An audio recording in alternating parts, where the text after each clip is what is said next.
Hey guys, this is Stephanie Heller, and welcome to this episode of Sweet Success, your personal chef business accelerator. So, today we are talking about how to get reviews for personal chefs. As you know, getting reviews on your website and online on Yelp and Google Plus, stuff like that, is really important for your personal chef business. And today we're going to uncover why it's so important, how to get the review, what to actually ask for when asking for the review, how to organize them online to get the most leverage out of it, and really why it is so important that you start this process now and not wait thinking that it's not important, because it really is. So why is it so important? We live in a peer-reviewed society. What that means is we are constantly looking for and to others on what they think of something so we can make an opinion. So we kind of have to do less work for it. I know that sounds a little weird, but think of websites like Amazon and Airbnb.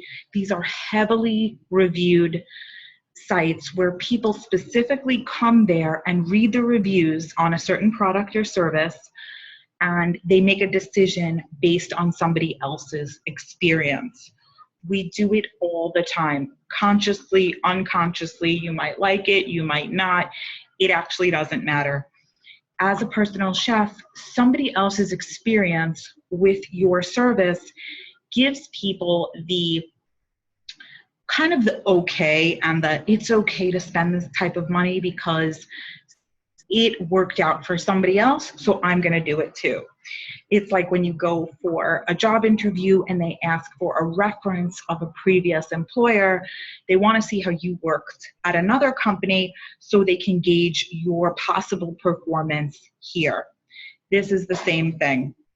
A lot of personal chefs are afraid to ask for reviews, especially when they first start, and it could take many, many months or years to start gaining momentum in building your profile with these sites. So I want to educate you now on how important it is, and also how easy it is. Don't let this pass you by because you think, oh, I don't have a lot of clients, or nobody's going to say anything nice about me, or whatever it is. You need to do this.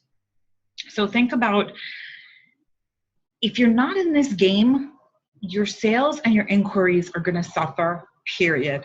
When I started paying serious attention to my Yelp account, my business Yelp account, my income was directly related to the amount of reviews that I've had, literally, because people want to look at several places online and see what you're doing and what people are saying about you.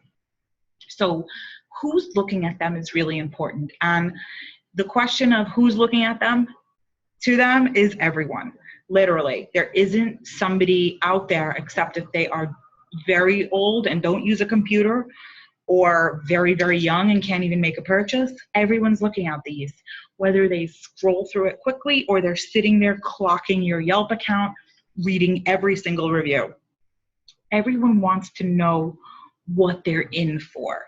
It's like a little preview of what they will get. Think about how you use peer review sites when you go to Yelp and you're thinking of going to a restaurant or a hotel, a spa, getting a massage. You want to know the technician that you're booking is good.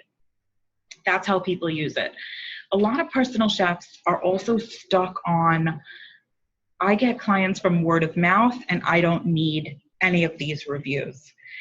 That might be true, and that's amazing, but this is a very outdated way of thinking, and it will catch up with you.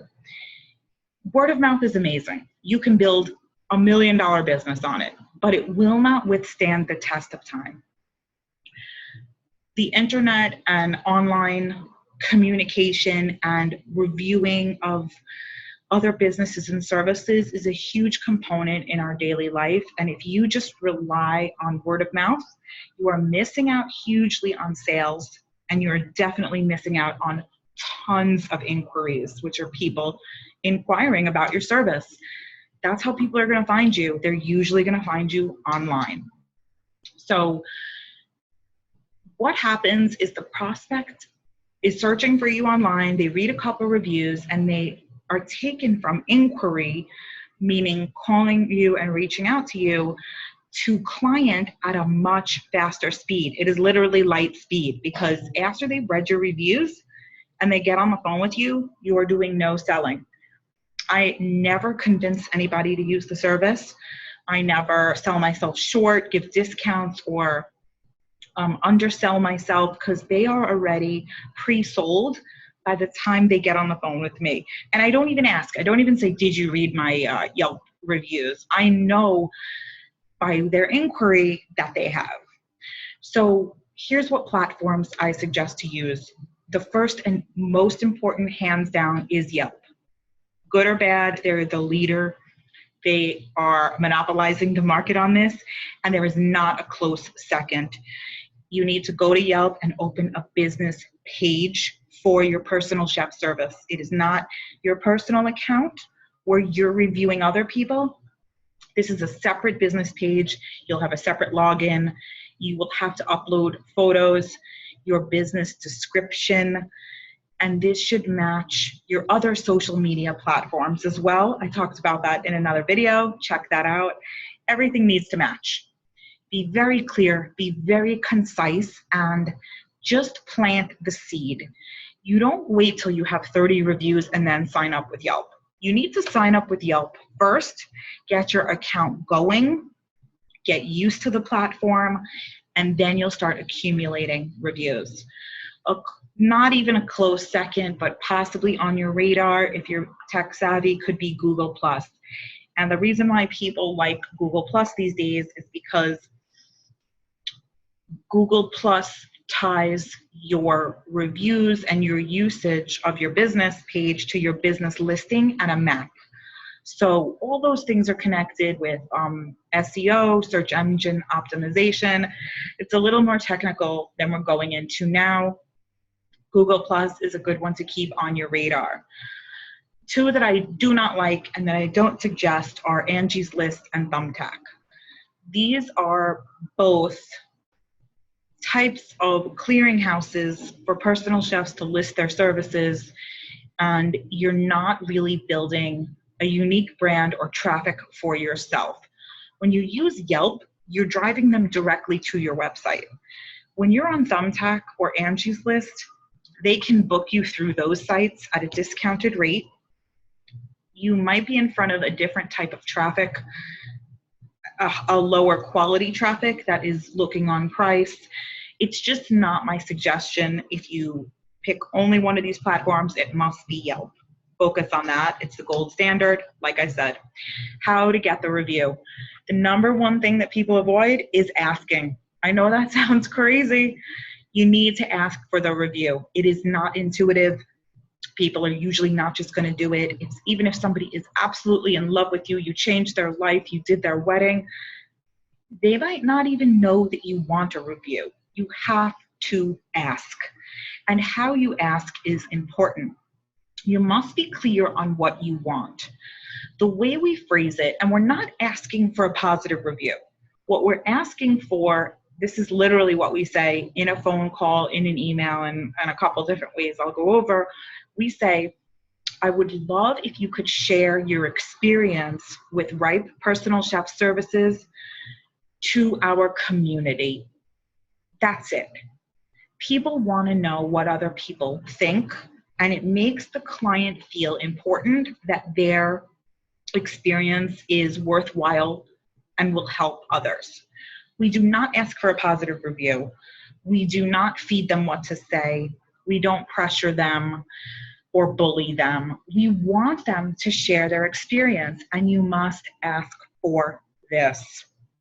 Use specific language on what you want from them. You don't just want to say, hey, I used Julie's personal chef service and it was great. That is non-descriptive, and there's no point in that. Nobody knows what it is. You want them to be specific about the things that work the best are menu items, the way things were prepared, who was actually present at the meal, what was the occasion for, the location, the ease of booking, Sometimes you could include something about the price. It was well priced. You don't have to include the price, but you could say it was so easy to book. It was right in our price range. The more details they give, the more people reading it will be able to see themselves in the service themselves. When you start out saying, CJ came and made handmade pasta stuffed with butternut squash. It was in this unbelievable oil and garlic sauce. There wasn't even enough to go around. We wanted him to make more. The dessert was completely handmade. I love angel food cake with fresh berries. He did above and beyond on everything. The kitchen was perfectly clean. He poured wine whenever we needed it. It was my husband's 60th birthday. The whole crowd was raving. I mean, these are crafting the night so you could be there as well. And when somebody understands what they're getting, they want that experience for themselves. So anybody reading that review who's thinking of having a dinner party knows A, how amazing CJ is, knows that it was great food and a great menu. They know it was a special occasion, that it rose up to it. They were not disappointed. They know their place was clean. He came on time. You know, whatever details you can portray, that works in your advantage. And you could give them ideas of what to say. You also want to do a follow-up. Now, you might think this is a lot, but you may need to follow up 2 to 3 times, and that's completely normal. And it's not hounding somebody. People are busy. They have their own lives, and your business is not really on their radar. So you have to make it on their radar. Make it important that they are doing you and the community a huge favor by taking 5 minutes out of their life and doing this. So this is my last little tidbit, because getting reviews is so important and I can go on, but offering an incentive for a review is absolutely normal and essential. And here's why. People are inclined to do things that are easy for them and take little to no effort. If it takes effort for them, meaning they're taking time out of their day, they're going to a specific website, they're spending 5 or 10 minutes, they want to know that they're getting something in return. You're not paying for the review. You are incentivizing them to take action at a time and a place that you want. Reviewing me 6 months later is irrelevant. And I'll tell you how we got into changing this, because we had a lot of trouble getting reviews. And going through an old client list a year later is not powerful. It has no momentum in it. People might forget, they don't care. You want to strike while the iron's hot. And the key to this, we've tried it both ways, incentivizing them after the service is complete or before. Meaning, and what works is you incentivize them before. So they called you as a prospect, they booked the service, they paid for it. Either they paid in full or they gave a 50% deposit or more. You have an approved menu. The booking is on your calendar. You are all ready to go. 2 to 3, maybe even 5 days before the event, we approach the client and offer them an incentive to write a review when the day is complete. And we give them a couple different options, because not all people want the same thing. First of all, there's a few limitations to it, and we tell them right off the bat.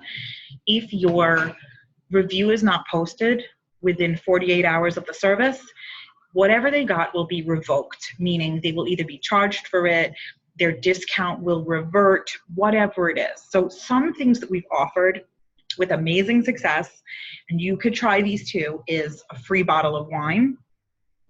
We've offered flowers and an additional appetizer. We've offered a surprise takeaway dessert, meaning it is a different dessert than what is at the dinner party, and it's left in their fridge or made into small containers for everyone to take home. People love that. We've even brought a photographer with us that takes 5 professional pictures of the evening and gives it to the client. We've offered a $100 credit on their next service. If they're doing a dinner party, it could be $100 off their next weekly in-home if they are in town and they live here. So you have to see it has to be appropriate for them. If they don't live here, they're not going to want that and they're not going to do it. But people do want a bottle of wine. And you do not give a $5 bottle of wine. You're giving a $20, $30, $40 bottle of wine or more that matches with their entree. We've done 10% off the current dinner party bill. Whatever it is, it has to excite them to be like, I want those flowers are going to look amazing. I want the additional appetizer anyway. I'm going to write a review. This has worked extremely well. Anyone we approach with this, I would say 85% of them take advantage of it and their review is up before 48 hours. We have had people, when the dinner party ends, the chef is cleaning up and they're writing the review because we gave to them. They want to make good on what they are supposed to give to us. And people feel good about it. They love the service. It's fresh in their mind. They just have such a good feeling walking away from it. And we don't have to hound them with follow-up. We don't have to do anything. We just have to be present and offer them something they want. Very rarely, even if the dinner party doesn't go as we had hoped, do they still not write a positive review because they agreed to this exchange with us, whether it was the bottle of wine, the $100 credit, whatever, and they want to make good on it. So take these into consideration. These do not cost a lot of money. Even if you're giving a $100 credit, it is worth 500 times more for you to have that review online immediately and start pulling up your ranking in Yelp. And Yelp comes through on Google searches very high up. So this is why it's important also, and kind of sitting on it. So these are my best guidelines for getting reviews. This is not something you should be waiting on. If you have 0 clients, go set up your Yelp page. If you only have 2 or 3 clients, put this in motion now. If it is a weekly client and you're not incentivizing them like a dinner party right before their cook day, you could offer them something you know they want. Even if they're a regular client, you've had them for so long, you know they love these sweet potato cakes, offer an extra batch that they can freeze for free in exchange for the Yelp review. Maybe you are going to the store and doing a free pantry clean out and you are offering to stock some of their items in exchange for the Yelp review. Get creative, whatever it is, get it done. As soon as you see reviews popping up, I get notified every time we get a new review. Somebody has reviewed Right Personal Chef. I run over there because I'm so excited to see what somebody said about us and how it's going to help other people. So I hope this has helped you set up your Yelp account right now. Would love to continue this conversation in my Facebook group. Hop over to Facebook. It is a private group, so you will just click to join. You're going to search Elite Personal Chefs, and it'll just come up. You'll do, I want to get in on it, and I'll let you into the conversation. Let me know if you have any questions or feedback. If you've tried any of these methods, you can always shoot me an email, info@stephanieheller.com, to your sweet success, and I will talk to you guys soon. Bye.